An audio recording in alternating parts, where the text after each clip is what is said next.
Oh, howdy all, grab yourself a beer, it's time for some Path of Exile discussion. 3.17 has provided a couple of new crafting methods that you can somewhat deterministically farm for if you want. I wanted to talk today about how you can use Artifacts of the Vaal in order to generate Incursion items, and then some of the things you can do with the better of those rare Incursion items. So Incursion items are items that have mods that are beyond normal limits in some way, or that have some effect you can't get anywhere else.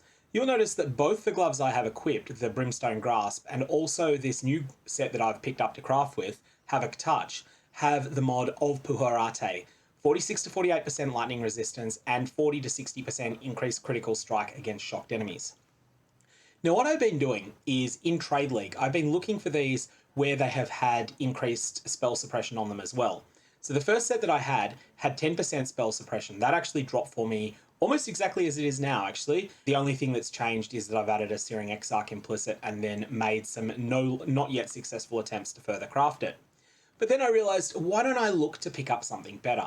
And so I did a bit of a trade search looking for items that have tier 2 or better spell suppression and the Puharate mod, and also have no undesirable suffixes on them. And I found Havoc Touch. This cost me an Exalted Orb, and it's the sort of item that will crater in price during a league. However, even if you're in SSF, with the Artifacts of the Vaal option, you should be able to farm something that is at least on par with my currently equipped gloves, Brimstone Grasp, even if you can't get something with a tier 2 spell suppression on it. So the reason that these mods are particularly interesting is that in the past it's been very difficult and very, very expensive to do any sort of advanced crafting with Incursion mods. The reason for this is that any of the sorts of crafts that you might want to do to try and improve the item further generally come at a high risk of removing that Incursion mod. Enter the new Eldritch Chaos Orb. The Eldritch Chaos Orb has the text, if the Searing Exarch is dominant, reroll prefix modifiers. If the Eater of Worlds is dominant, reroll suffix modifiers. The Puharate mod is a suffix. The Spell Suppression mod, which is extremely desirable on these gloves, is a suffix. And this item has no undesirable suffixes on it. So what this means I can do is I can make this item into something that is Searing Exarch dominant. And all I need to do that is apply one of the minimum tier of the Lesser Eldritch Embers. Now, very important point. The next step that you take in this crafting process is going to do two things to the item that might be detrimental. Firstly, it is going to permanently remove any existing implicits on it. I chose gloves because there's not very many gloves that do have good implicits. But if you're using a spiked gloves, a grip gloves, or a fingerless silk gloves, then you're going to have a bad time. You're going to lose that special implicit, and a fingerless silk gloves is just going to become a strictly worse version of a sorcerer gloves. So don't start this on a fingerless silk gloves. Secondly, it is also going to forever lock the item out of ever gaining a hunter mod, a crusader mod, a redeemer mod, or a warlord mod. So you'll not be able to apply a Conqueror's Exalted Orb on it. And that's something that, whilst it's not going to apply to most players, if you are someone that is crafting on a very, very, very high budget and you're familiar with remove add influence and all the powerful things you can do with that, then this craft is not for you. You will be able to find something that is more suited to your budget and that might cost hundreds of exalts to perfect, but that will potentially give better results. With that out of the way, let's go on with what we're doing next. That will give it a random mod from the various mod pool of Searing Exarch mods. I rolled 5% chaos damage over time multiplier, which is probably not going to be of any use to most builds that might care about conditional critical strike chance against shocked enemies.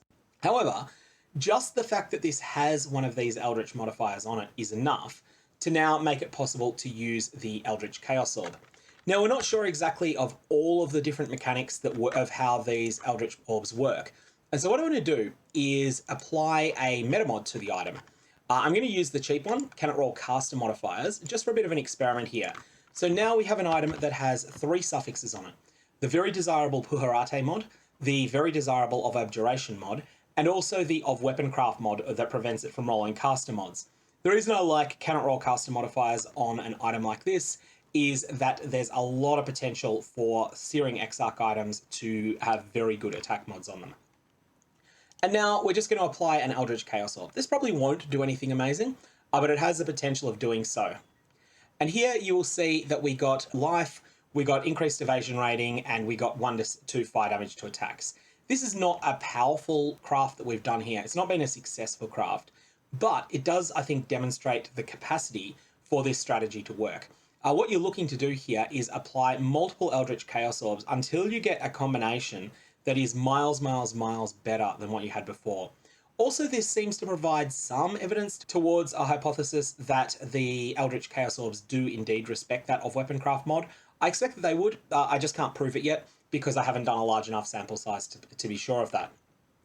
So what would happen if instead of Old Puharate being the suffix that you wanted to protect, you had a prefix you wanted to protect? There are other incursion mods, such as Guatzaliti's life mods, things like that you might want to protect as well.